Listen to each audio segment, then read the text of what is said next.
Hey gang, few words on the Golden Triangle.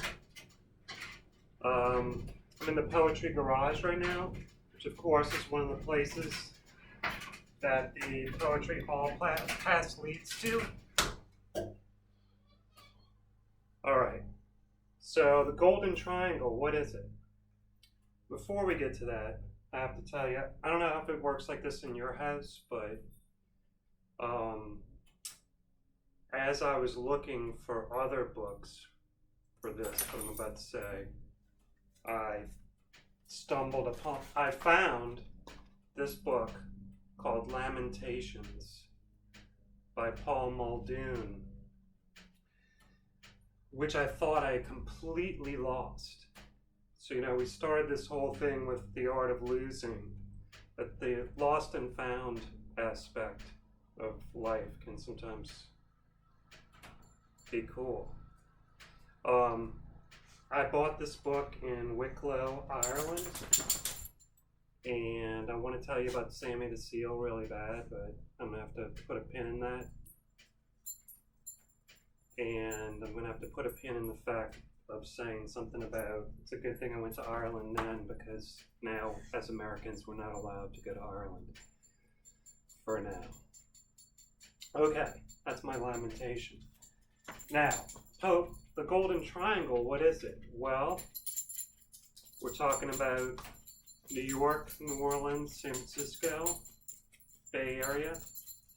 The Golden Triangle is and isn't a real thing, Like, it can't be seen from space, like the Spiral Jetty in Utah. But what it was there was always a movement between those three cities, among poets for sure, artists in general, the gay community, and just misfits and weirdos in general, that those were the cities that you could fit in and do your thing, and you wouldn't stand out as some sort of problem. More or less. Alright, Golden Triangle, not to be confused with the Bermuda Triangle. Not the Bermuda Triangle, the Bermuda Triangle. That's the part of the city where all the bad bars are. So in New Orleans, the Bermuda Triangle would probably be, some certain corner of the French Quarter. Now, there's a certain lineage of a type of poetry that I can give you, like this chain of poets that leads up to this type of New York type of poetry. And of course, it's just one among many types of poetry and so many poets. As always in this class, we're just sort of scratching the surface. One thing I've been really encouraged by you guys is like finding stuff on your own beyond either the stuff listed in the unit, either other poems by same authors or just different authors, which has been great. But there's a certain type of American poetry we talk about as we, it became an American English distinct from what had come before. You really, you get Whitman, and then you get to William Carlos Williams. The poem "This Is Just a Say" that you have in your unit, that was like a note that he left for his wife on the icebox door. And so that just was like a hilarious thing to do in poetry, just to take like a note that you left about the blueberries and just declare it a poem. And William Carlos Williams was actually from New Jersey, not New York, but then we come to Allen Ginsberg, and then from him we jump to Frank O'Hara, and then you get the New York School, and then all these New York people in that zone. A lot of it revolved around the St. Mark's Church scene and the Bowery and the Poetry Project, and more modern people have come out of that, like Patti Smith. And that's one whole facet. There's like so many other things. There's the Nuyorican school, which is a whole other type of New York poetry that we're not fully getting into here. But there's a lot to explore. And Amiri Baraka, was nearby New Jersey. One life lesson for you guys is I once had a chance to go out to Amiri Baraka's house when I was living in New York, and I didn't for God knows whatever reason. And all I can remember now is that I don't remember the reason I didn't go, so it mustn't have been that important. But now I know that I didn't go. So I should have gone to Amiri Baraka's house when I had the chance. But one reason I always stay in the game is you just never know, what surprises you might get, right? So usually with artists, like if somebody is a great artist in whatever field, usually when they have kids, if they're creative, it's almost better for them to go into a different type of art field. Like, for example, if your parents are great filmmakers, maybe you want to be a painter or go into acting. But as it turns out, Ted Berrigan and Alice Notley, both great poets, their sons defied that idea and both became poets, and they're both really good poets. I was fortunate enough to, become friends with those guys, and that's something that was like totally surprising. But one of the sons, Eddie Berrigan, once upon a time there was actually a cabbage ball game. If you didn't grow up in New Orleans, I posted a video of what cabbage ball is. Cabbage ball game in a city park field where it was like English teachers from the West Bank and City Park versus each other. And on my cabbage ball team, I was the pitcher and Eddie Berrigan was the outfielder. And just between me pitching it, them hitting it, him catching every single thing in the field, we pretty much just like wiped out the other team. And that's something I never thought, that would happen in my life. So stay in the game is what I'm trying to tell you. Now, we get out of New York, we come to New Orleans.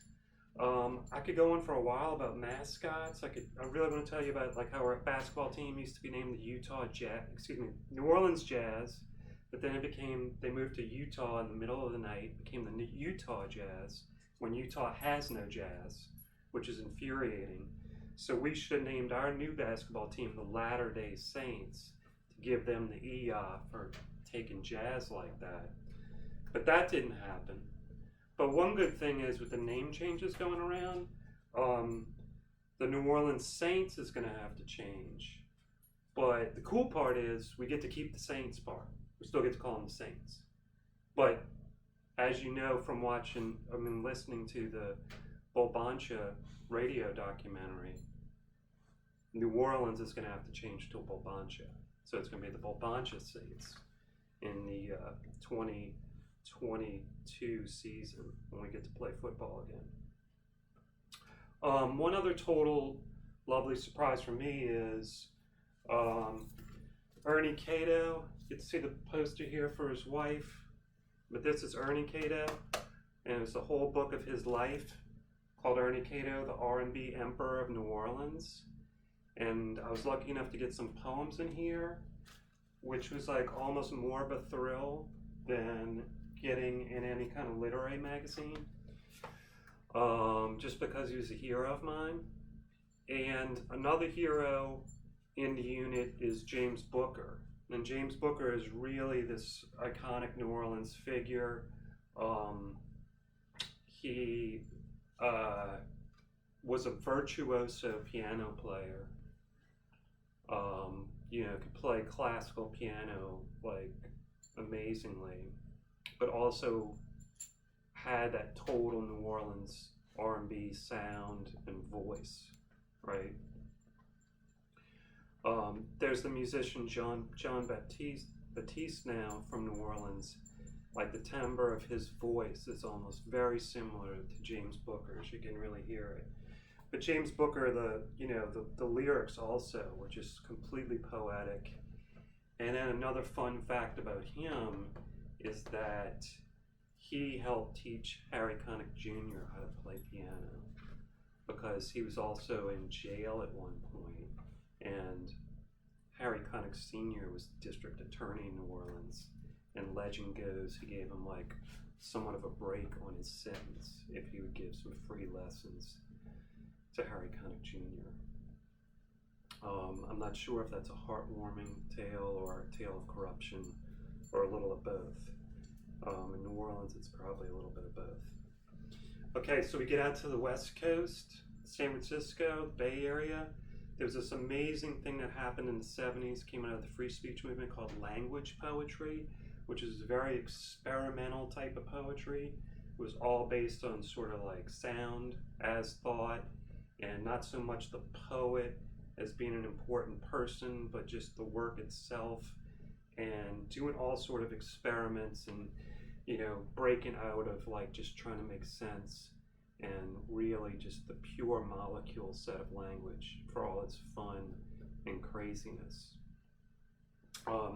Stephen Rotifer is one of my favorites in that, and he had a book called Four Lectures, and had this sort of cover, this black and white cover, which I always get confused between herringbone and houndstooth. I know it's one of those two.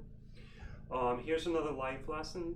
At one point, I had the actual book of Four Lectures, but in a long time ago breakup with a girlfriend, that book somehow wound up with her.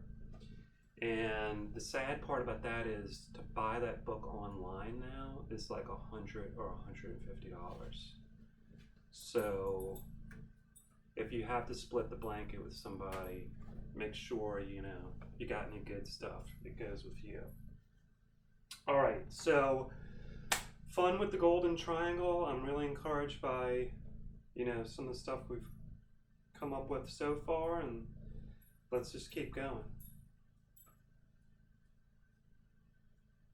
From the Poetry Garage, I say aloha.